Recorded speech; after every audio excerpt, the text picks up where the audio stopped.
You're listening to Cottontail's podcast, part of the Silicon Valley Black Project, which produced the documentary film A Place at the Table about the Black pioneers of Silicon Valley. Through Cottontail's podcast, the Silicon Valley Black Project will continue to recognize the contributions made by African Americans. We will be featuring African American professionals, technologists in the fields of engineering, administration, and entrepreneurial pursuits from the past and present. Well, let me tell my audience that we're talking to Dean Tolson, a former NBA star with the Seattle Sonics, right? Supersonics, and you were under Bill Russell for a while. Correct. You know, he seemed like a nice guy, but in the book, I had my doubts. Anyway, and you've played all over the world. Actually, this game has taken your life all over the world. That's absolutely correct. But what education and experience from traveling. So, but what they didn't know was that you could not read or write during those times. That you couldn't read or write a contract or. Oh. But you know. No. You mentioned in your book that you learned, I guess, that you had a photographic memory. That's correct. And one of the questions I wanted to ask you is, did you realize it at a young age, or did you just realize it when you started getting your education? I realized it when I started getting my education. I overcoming illiteracy. So really, you thought this memory thing that you had was just like everybody had it? Is that what you thought? Yeah. Natural. I thought it was natural. Yeah. And it wasn't. It's something that you have to practice at and form it and work it and develop it. It's like anything else in life. Yeah. Well, tell me a little bit about that young man back there. And you were in Kansas City? Mm-hmm. Tell me about him. Say from the ages from when we start realizing things about 9 or 10. And then we mature about 18 and we have a whole different look on life. But from 9 to 18, what was Dean Tolson like? Kansas City was one of the toughest cities in America to grow up in. You had a concentration of violence daily. I got in fights every day in school, almost. And of course, you can't concentrate and study and go to school hungry sometimes and skip school and play ball and do wrong things that kids should not be doing out in the street and then think you're going to succeed. It's not going to happen. Yeah. So the only thing that saved me is I became that superstar in high school and college. That saved me. So everybody quite naturally likes you, and they want you to be a part of the team. Yeah. So I was, but I couldn't spell cat. But everybody chose you first when they got a team organized, right? That's right. I was number one player. Okay. So you found that skill that I read a book called it wasn't about education, it was about physical intelligence. You had physical intelligence. Your body knew how to measure, how to get that ball on that net, no matter where you were on that court, that type of thing. So you had that intelligence. But see, I didn't recognize that. It was natural. Okay. See, I'm 6'9", jump like an antelope or a deer, and, quick as a cat, and instincts that were, better than the other players, and by me being 6'9", I towered over most of them, and we're just all around better basketball player than the majority of the kids that I grew up with and played against in high school and college. And when I finally got to the NBA, I was better than them in there as well. Right. So you had a lot of street cred from age 9 through 18 going through high school. And so what started for you and continued on to college was this acceptance of that physical brilliance and letting the others just slide. Yeah, that's what I did. Yeah. And you know, my Uncle Raymond, he would open the school, if you read in the book, he's opened the gym door and let me in there every day in the Yes. 7th and 8th grade to work on my game. And I just got better and better as I got older. And then when I was in the 9th grade and 10th grade, I just become the best player in the whole state of Missouri. Wow. And see, I also, when I was reading that and finally got to the latter part of your book, even at that young age, that teenage age, you had that ability to focus and to be disciplined about the work that you wanted to get done. The thing that you were most interested in, you poured your whole soul into it. That love that we talked about. Yes. Yeah. The love for the game of basketball. Because I was just, you know, by the grace of God, I was just quite naturally cut out to do it. Yeah. You could see that in me. Yes. And see me today and they stop me on the street. You played somewhere. Yeah, okay. Yeah, I know that. But I'm 72 years old. You still play? No. I'm 72 years old and think I'm still 55 or something. Yeah, you don't look 72 years old, whatever that's supposed to look like. You're making it look good, Dean. Well, thank you, Kathleen. I'm trying to hold it together so I can last as long as I can to share this educational message with these kids in this community. Yes. Well, tell me about your NBA life. What was that like for you? Not being able to read, and not really understanding some of the things that were going on around you. Do you seem like you had angels out there looking out over you? Well, you know what? You know as well as I do, Kathleen. Every child and kid in America, a boy, would love to play in the NBA. Yes. Yeah. Every single one of them. So let's be real. I got to do it. Okay. And they're not going to get to do it. Yeah. So what's next? Yeah. Let's talk about their education next. Mm-hmm. What they really can do, and they don't have to beat anybody to do it. They just got to go to class, Mm-hmm. be disciplined, work hard, apply and commit themselves, never give up, Mm-hmm.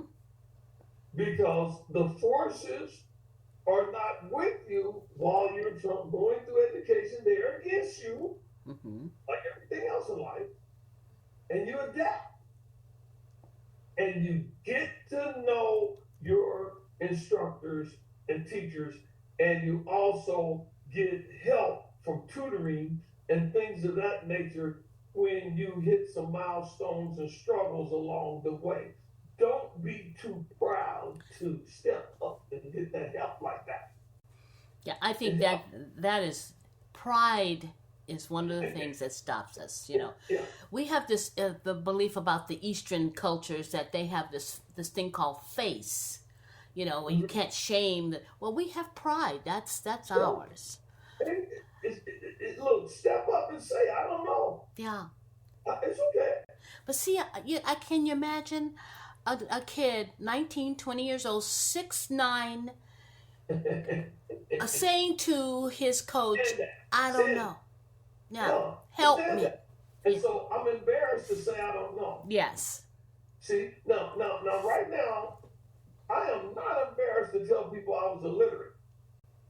No, now, but No. back then. Yes. How could that have been overcome, Dean, do you think? How could they have gotten through to you?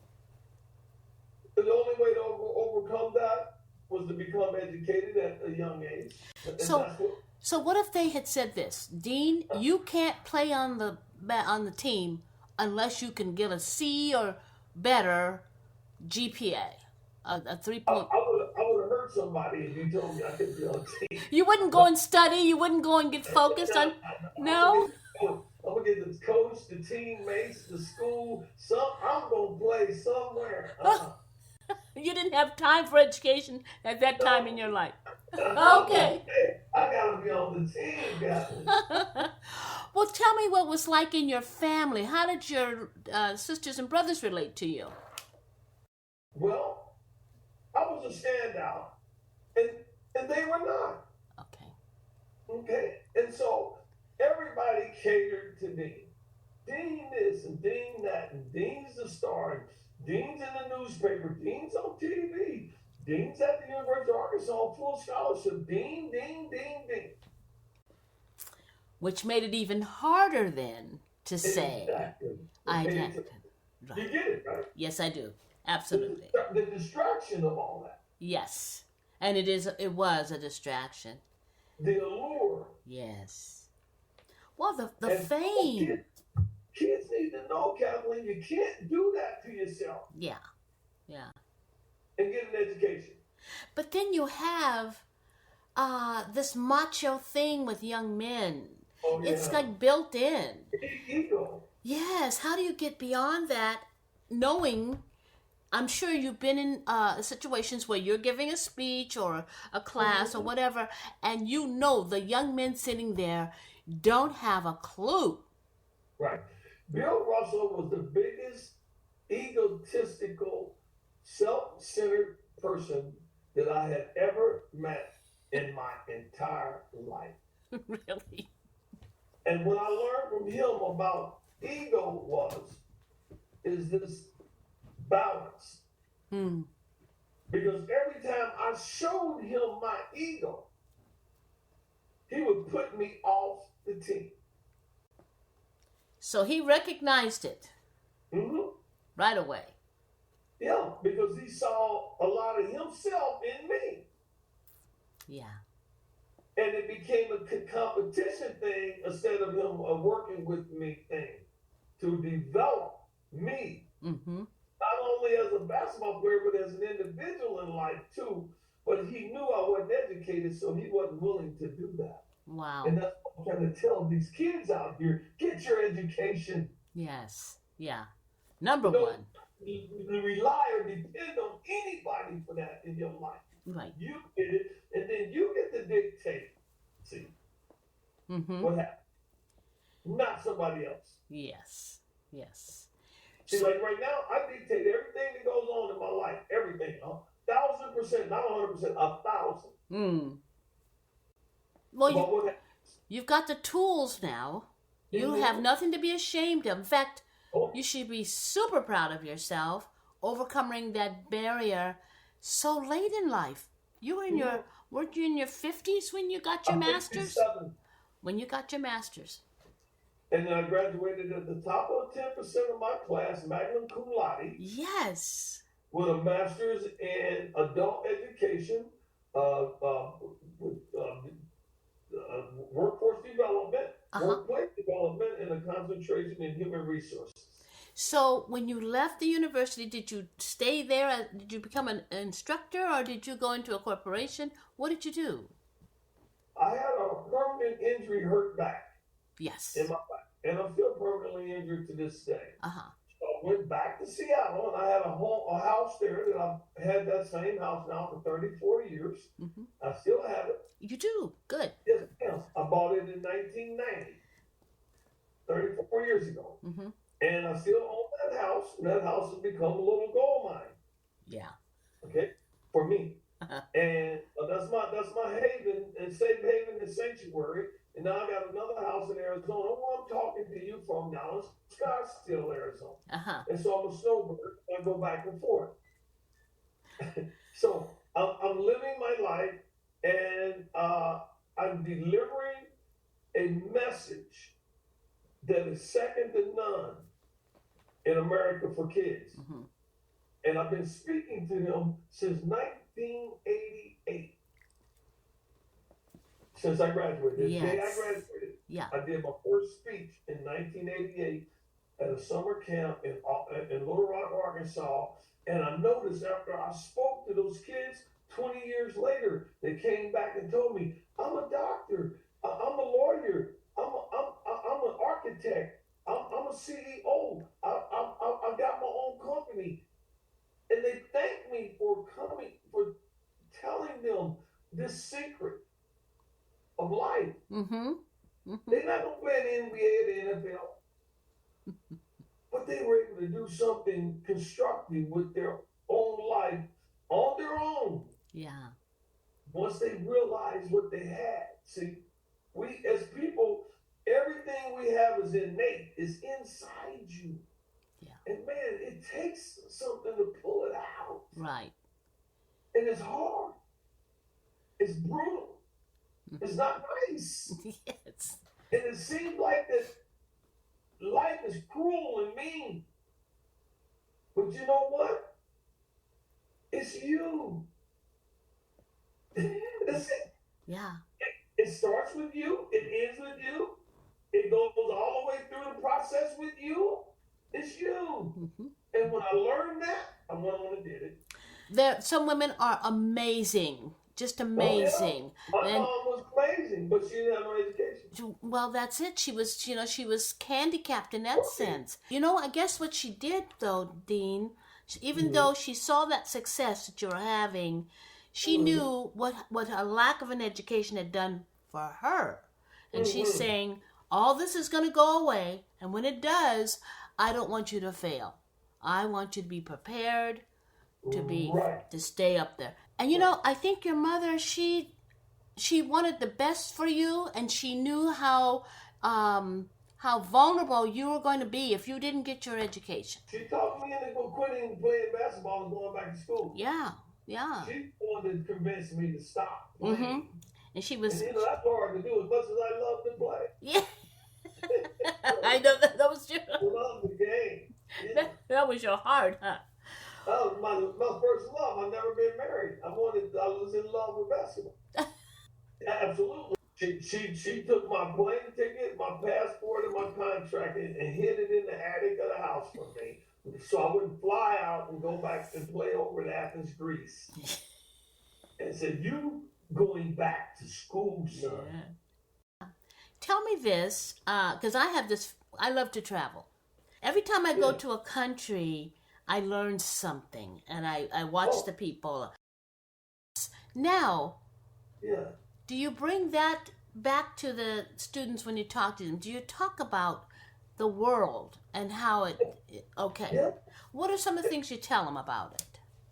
You're sightseeing and having fun, but guess what? You're really learning. Yes. That the world is a universal place. Mm-hmm. And that anything you do or any place you go is all relative to your being, your self-being, who you are. Yeah. It makes sense. See? Mm-hmm. But you cannot do what you and I are talking about unless you welcome the experience. I never welcomed the experience growing up. Just I welcome basketball. Yeah. Not the experience of learning and education. Never. No. And when I finally did, I went from a straight F student to a straight A student. But what happened to your determination, though? Even though your dream had crumbled, did you not have the... Well, you know how kids are. Yeah. Everything that glitters ain't gold. They don't know that yet, though, huh? Well, the thing is, this is shining brighter over here, right? Mm-hmm. So basketball was shining brighter to me. Yeah. And I'm 6'9". I'm not thinking about education over here. It's not shining that bright. Right. To me. It's not glittering like gold over there. But that basketball was glittering. And I heard about all these guys making these millions and millions of dollars playing and all of this. Oh, yeah, that's for me.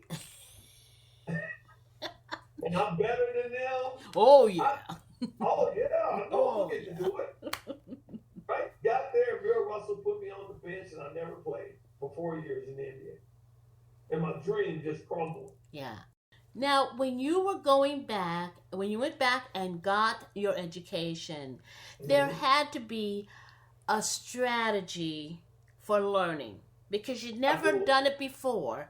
Now, what was your strategy for getting that information to flow into you? No, that innate, I talked about that innate. That innate drive in you, no matter what happens, it's either there or it ain't there. Okay.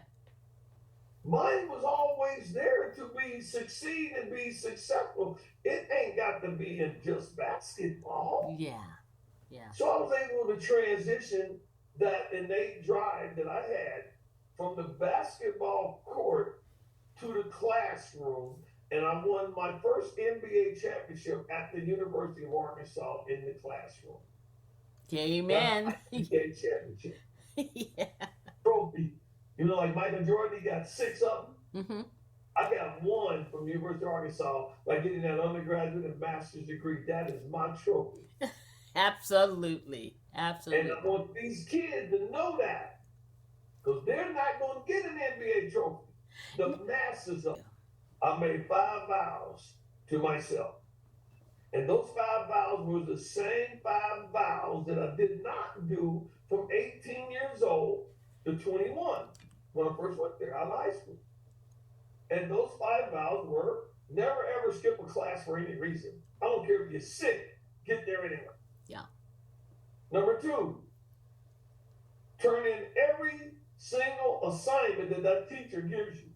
And you turn it in on time and typed if you had time to type it. Right.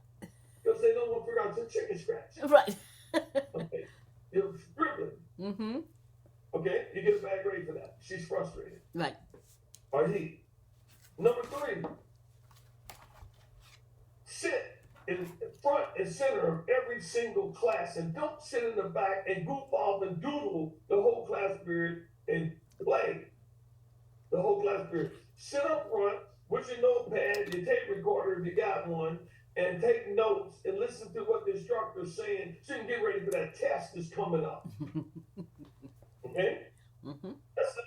That's the 3rd vow. The 4th vow was to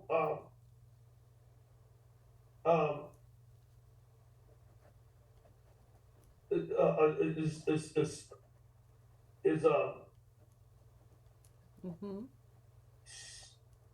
you know, it's just be disciplined and stay focused and on all of your curriculum every semester, and do everything that you can that's asked of you. And then the 5th and final vow was never ever leave the campus of the University of Arkansas until the day I graduate, and I hold that degree high in the air and say, I'm showing the world that I did it. And anybody can do this because I was illiterate and I proved it. Anyone can do this if you want it that bad. Right. You know what I was impressed with, and one of the things I love about this country that we do not emphasize enough, are the kind people along the way who see our struggle and jump in and help us. And you had several of those. Who was your top person, do you think, that got you? Marcia Harrell was my tutor. Mm-hmm. And she studied with me every night for 4 years until the day I graduated. And she dedicated her life, 4 years of her life, because I told her that I was committed and I had to do this because I'm still the leading rebounder and the second leading scorer in the history of the University of Arkansas. To this day, nobody has broken my records at that university. It's a Razorback. And I wanted her to help me graduate so I can tell the world that anybody can learn. Anybody. If you really want to. Yeah. If you don't want to, nobody can help you learn if you don't want to. Right. And kids, they want to learn. I'm telling you, they do. Yeah. And guess what? They know how and they can do the work. But you and I have to show them and tell them. Just like we needed somebody to show us and tell us. Well, you know, I believe there's different styles of learning. And the reason why I say that, I was a musician. I loved music. I played violin, viola, piano, I sang. But I was lousy at math, okay? So, but later on in life, I found out that music and math are one. They truly are. I didn't realize it until I was a grown woman. So had there been a teacher Uh-huh. could have put that together for me, I think I would have been a better student. Do you find that the athletes, is there a Yeah. way to teach them if they are having issues that you can take their athletic experience and combine it with traditional learning? Kathleen, I never had a math class in my entire life that I passed. Okay. I had some, but I failed them all. Yeah. So when I got into my master's program, I had master's level statistics. And the teacher said, "How did you get into this university? And you never have math class."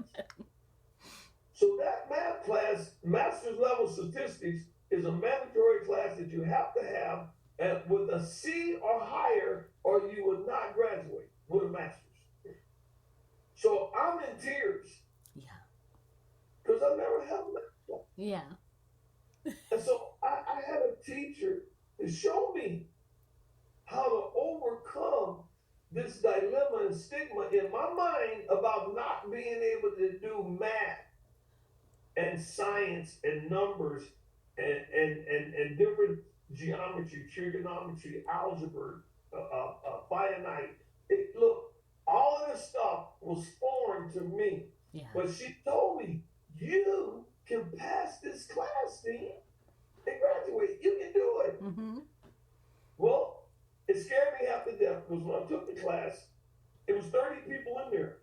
And then I looked back after 2 weeks, and 15 of them dropped the class.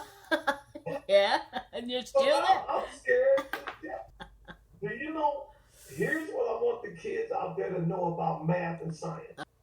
Math is about formulas and numbers, period.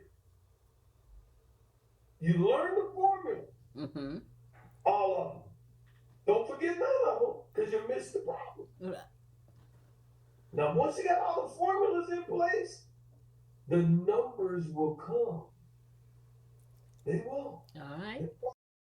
Would you agree with me that a basketball player that knows how to make a shot from any point on that court is literally using math?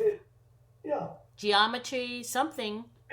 Physics, yeah. Okay. If you don't understand the formula of the concept, then you can't work the problem. Right.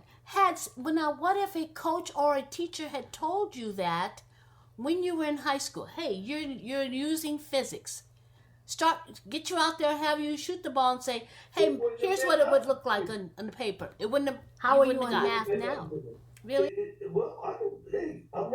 I'm running businesses and nonprofits and things. Right. Yeah.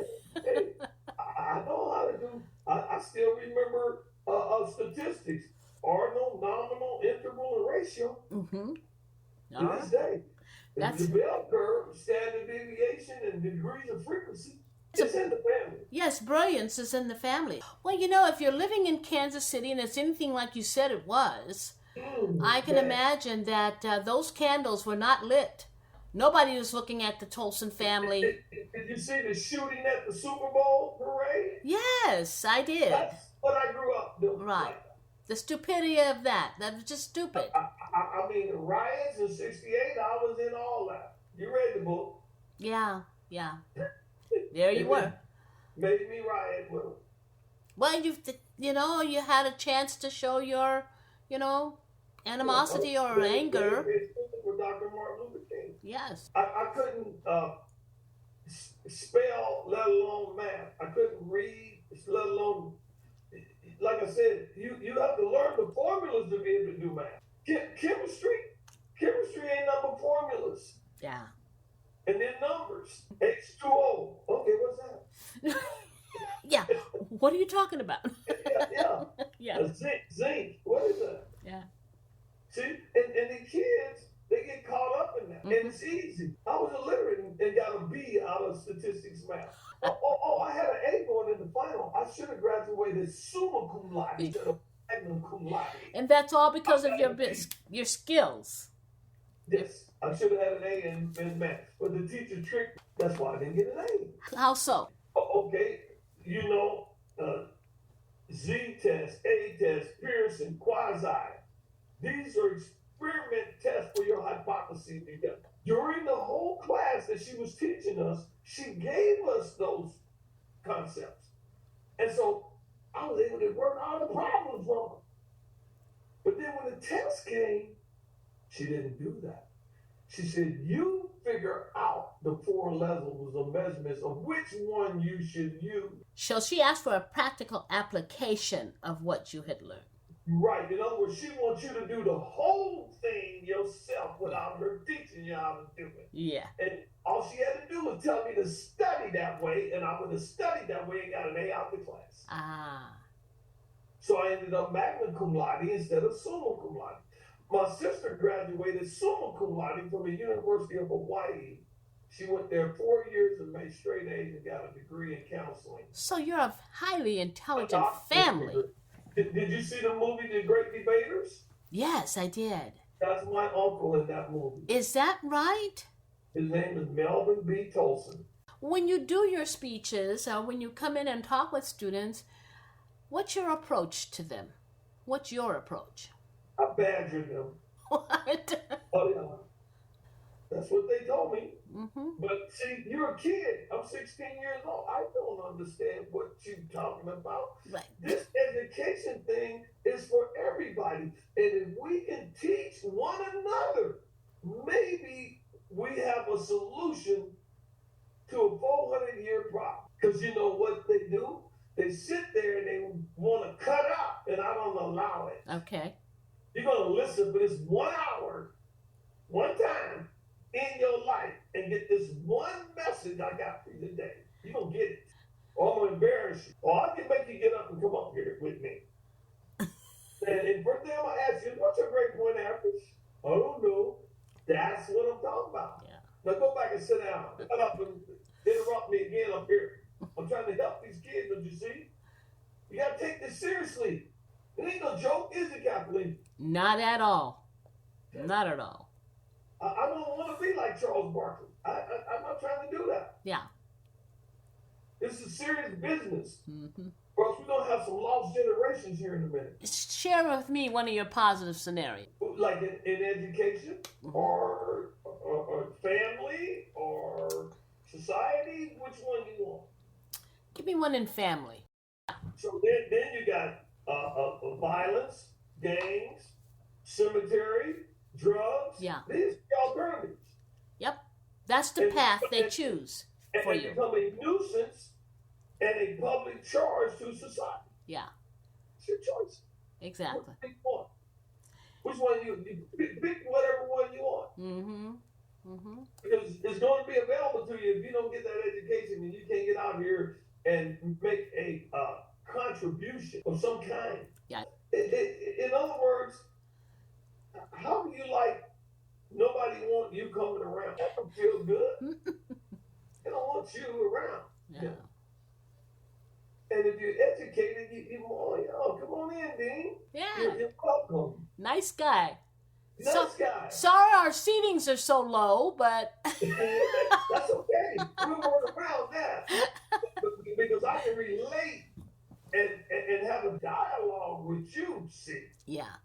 Yeah. Versus this idiot over here is causing trouble. We want somebody that can relate to a positive scenario. Yes. Yeah. And I have so many positive scenarios. Did you ever bring any family member overseas with you when you went and played overseas? No, but I took them to high school, college, and NBA games all the time. All the time. Okay, one of my positive situations in family was when I was a little kid, and I was like the second oldest, kind of like yourself, one of the oldest. I took my family with me everywhere I went. My little brothers and little sisters. Mm-hmm. And I would show them what I knew. And if I bought candy, give them a quarter so they can buy candy too. You develop this relationship through that with one another. Uh-huh. It never goes away in life. Yeah. They knew the thing. Looking out for one another, right? Yes. There's another thing. You went overseas, Venezuela, some of the others that you... Argentina, South America. Greece. Brazil. Do you think that experience changed your outlook on education? It opened my eyes from a different perspective than the United States. Okay. That's what it did for me. That perspective is to accept other people that are not like you are. Mm-hmm. Accept them for what they are. And try and listen to them and follow their cultures and traditions and ways. Everywhere I went, they give me a name. In South America, I was the Girafa. In Athens, Greece, I'm Ella Ella. In the Philippines, I was Filipino Dino. Hit me with these names everywhere I go because they really love you in the way you play ball. Yeah. Yeah. Admire you. Mm.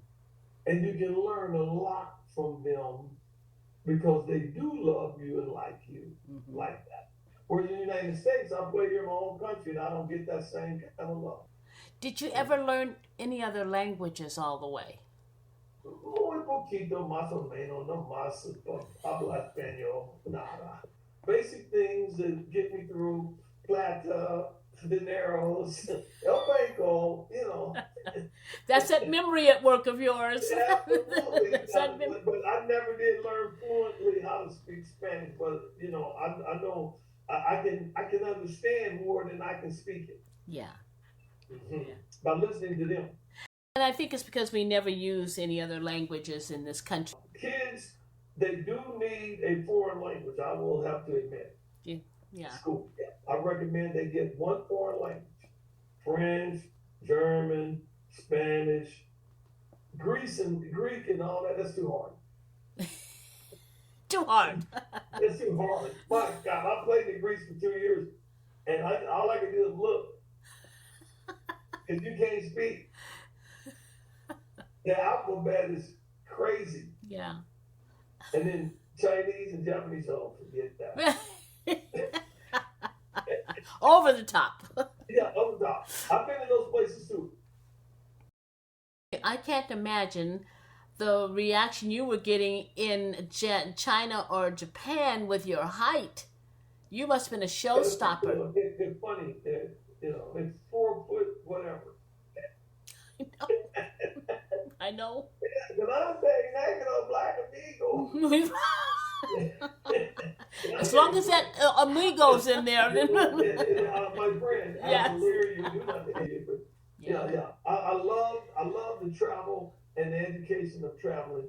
And I was able to go back to I became a history major in school, so I was able to write some of the things that I actually saw and experienced on my lessons when I went back and got my the degree in history, undergraduate degree. Yeah. In social studies.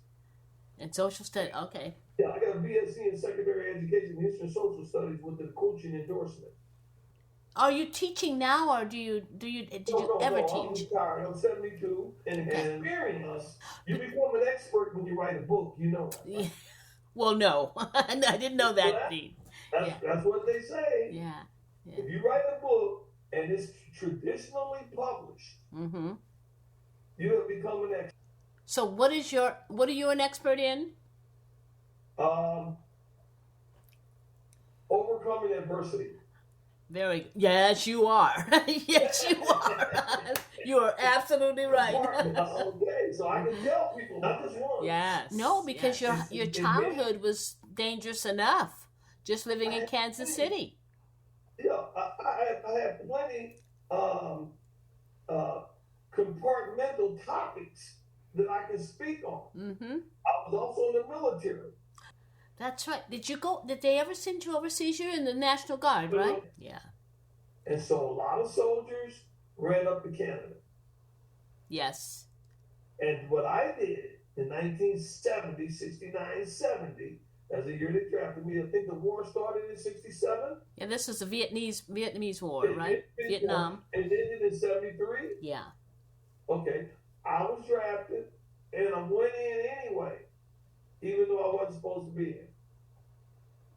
And I was lucky that when I got done with my training to go to Vietnam, my papers were Fort Polk, Louisiana, Fort Sill, Oklahoma. I fired howitzers. That's what I did. I fired cannons. And so after 2 years of training how to fire them daggum things, you can't go fighting unless you know how to fire them. Right. And you blow yourself up. What they did is they started bringing the troops home.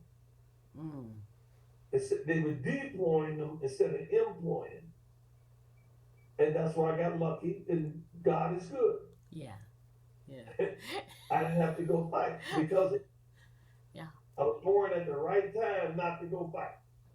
That would have been interesting to see a 6'9" person coming out of the jungle. I know. I'm the first one shot, right? Right. The biggest target in the world. Well, you don't even have to aim. Yeah, and with a pair of boots on, I'm taller than that. That's right. 7 foot something, huh? Boom. And so these are the experiences, Kathleen, that I've gone through, and your audience out there, I hope they have enjoyed this, and I hope they learned something from this, because how to, at least be disciplined enough to apply yourself and try to do this. Yeah, because if you can do it, they don't have no excuse, do they? They have no excuse. None. Well, no one has an excuse. So we all come here with the same equipment, same way. Now we may have a kind of unlucky when we get certain kind of parents. Now there's some kids. Exactly. Yeah. And so you can do it. I want to tell you, people in your audience, you can do this and make a difference.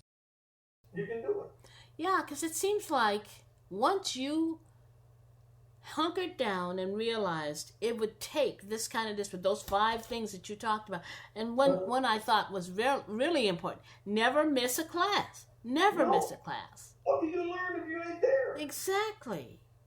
Right. There, and you in your dormitory or at the house somewhere. Because they'll never give up. There may be a note that you take in one of those classes that you're further down the road, and you go back and look at that note, and it may open up something that you overlooked or whatever. The experience school never knew you had finally made sense to me. Throughout my childhood, it never made sense. I was a straight up student.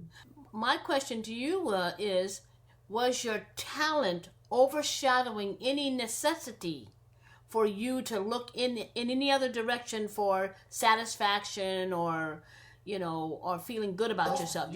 It was basketball. The whole universe was to be a basketball professional. One day, basketball player. If you read in the book, you saw that guy that met me at 14 years old, and he told me how I was a professional, and I didn't even know it. He told me, you're an NBA player, and you don't even know that you're good enough right now. And he brought it to my attention that I was that good. That same attention I'm bringing to these kids about getting in the classroom and getting that education. Yeah. That same desire that he convinced me that I had, I'm trying to give the kids to take to the classroom, that they can do this. I hope someone listening will buy your book and hand it to every child they know. See, these are our kids. You and I are the baby boomers. Yes. And this is the last opportunity that we get to reach them. Where there's no turning back after this. Do you think the social media puts another layer of inattention, gives people another excuse for not... Okay, I will say this about that. A necessary evil. Can't do with it, can't do without it. Yeah. Okay? So you're caught in this dilemma of this catch-22 with that. Yeah. And so you get to choose how you gonna go about it.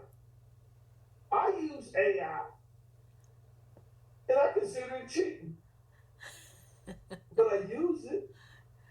Instead of doing the work myself, what I do is say, okay, when I'm very, very busy, AI is a tool in my toolkit. But I would rather learn it longhand myself. And then there's a last resort to that. Yeah. To get my work done. Yeah. My work to be original. Mm-hmm. And that's how I went from an F student to a straight A student. They didn't even have computers when I went back to college. I went back to college in 1982. That's when computers were being introduced. I didn't have no computer to work with. I'm doing everything by hand and calculator. Exactly. And these kids, they want, let me Google it. It'll be fine. I'll tell you. Hold on. I'll tell you in a minute. Give me a second. Yeah. If you didn't learn it, they told what it was.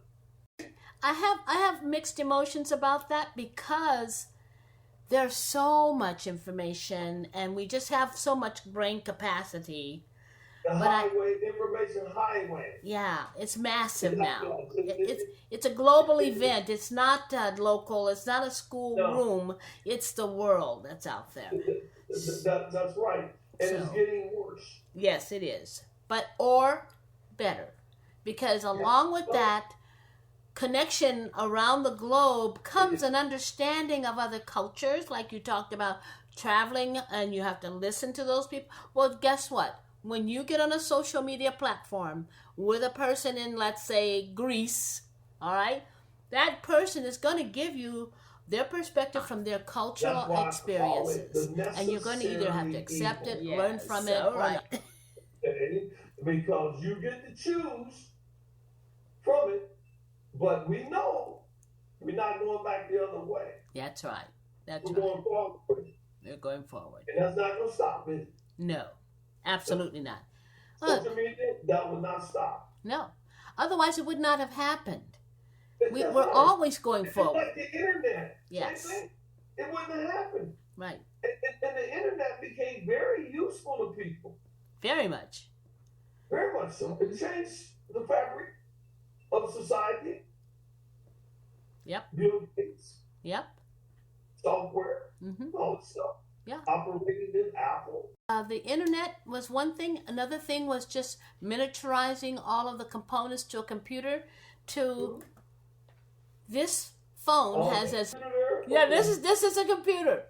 If you could go back and talk to that young man that was just entering, not college, but entering high school, what would you tell him? Don't do it like I did. No, you're talking to yourself now. Yeah. Well, okay. That was a painful experience. All right. Don't do it. Yeah. Get it as young as you can, as early as you can. Yeah. Start out that way. Then you align yourself with a fair opportunity to succeed. Yeah. It's fair to yourself, not to nobody else. See, when these kids find out life is about me, see, and when they find out, then they got in trouble and it's too late. Yeah. That's the sad part, isn't it? Mm-hmm. Mm-hmm. When they realize, like me, I had the capacity the whole way through to do it, and I didn't give myself that fair chance to succeed. Yeah. I chose the wrong thing to do. And I put all my eggs in that basket to become an NBA player and make a lot of money and succeed at it like that. And that happens for 0.000000001%. Yes. You were that fortunate guy. Yeah, whoever it is. Yeah. It's like playing the lottery. Yeah. For $1 billion. It's like going to the casino and rolling the dice. What's the chances of hitting the number?